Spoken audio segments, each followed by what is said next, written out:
Hey, hey you there, the one that doesn't know that they're stuck in an infomercial. Are you tired of always using the same heroes? No matter which base that you attack, they always have the same heroes? And no matter which team that you set up, you're always using the same heroes? It's almost as if this game that you play doesn't have anything but those heroes. Well, guess what? Today, I'm going to give you a free comprehensive guide, and it's only free today. After today, it will cost $7.99 per time that you want to watch it. Okay, let's be real. But I do have 5 heroes that nobody is using and clearly underestimating that can be used to make the game a little more diverse and just a little bit more fun. At number 5, we have Mistrix. Mistrix is an incredibly good hero and for some reason way underrated. His ability deals a ton of damage to all nearby enemy heroes. His skill actually looks quite similar to Fire Dancer's. It just puts out a circle, which is dealing damage. If you build him right, he's going to deal good damage. And I threw Serpent's Force on him to prevent that damage for periods of time from restoring their HP when they're at low health. And the most amazing part is that he's going to restore the HP of friendly units within the circle by 600% of their attack every 4 seconds. So he's acting as a healer, and he's going to give himself and the friendly hero with the lowest HP a guard mark, which grants immunity to all fatal damage for 4 seconds. Crazy strong hero. You can see how I have him built right now. I'm still building him up. I've had amazing results with him. You should really try him out. At number 4, we have Melody. Now, she's very useful for one very specific reason, but you could incorporate her with just about any team that deals decent damage and get good results. In fact, I've been thinking about trying her in lineups with Necrofica because, I mean, let's look at this. She deals 1,250% attack damage to 6 random enemy heroes. Okay, nothing really all that special. Also inflicts disarm and inhibit on them. That is useful. If any hero is revived within 4 seconds, now let's imagine Necrofica's getting attacked, these heroes are getting attacked, and they're chopping, or Necrofica's skill is just killing them one after another, and they revive. The enemy hero's attack is reduced by 76% and increases their skill cooldown by 5 seconds after every skill they unleash. So you're talking about heroes like Cyclonica or Belelk Maiden coming back to life, they have the revive, but all of a sudden, it's useless because they have a 5-second cooldown where you're just attacking them. So she's highly underrated and definitely worth building and using.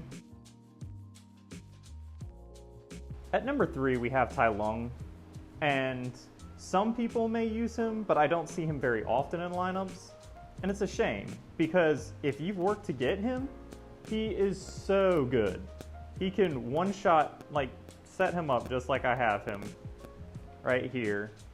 Now, I have Holy Conviction on him to keep him alive longer, and then he deals incredible damage. He can just about one-shot any hero.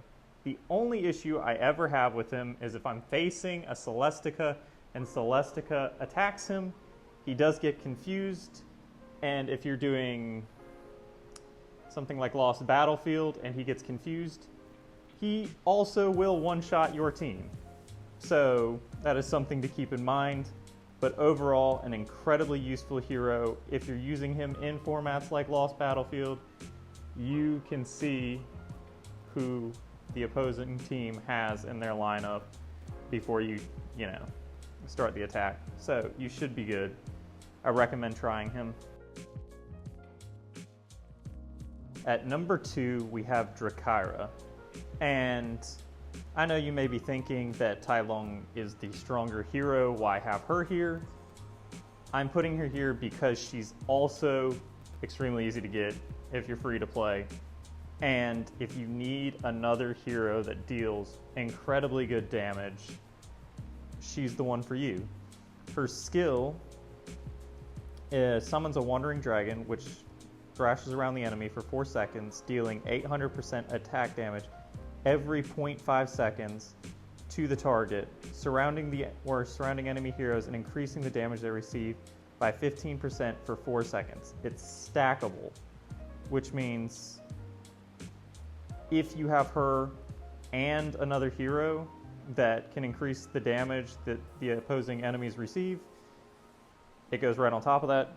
Perfectly good. And there's a 50% chance for targets to receive an extra 800% attack damage each time they are hit by the thrashing wandering dragon.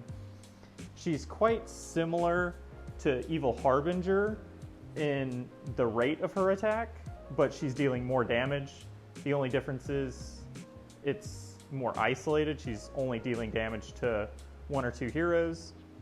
But in gameplay modes where it's 6-on-6 and the heroes get clumped together really quick, she can deal an incredible amount of damage to everybody that's in that range.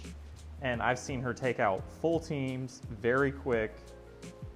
This isn't necessarily the lineup that I recommend on her.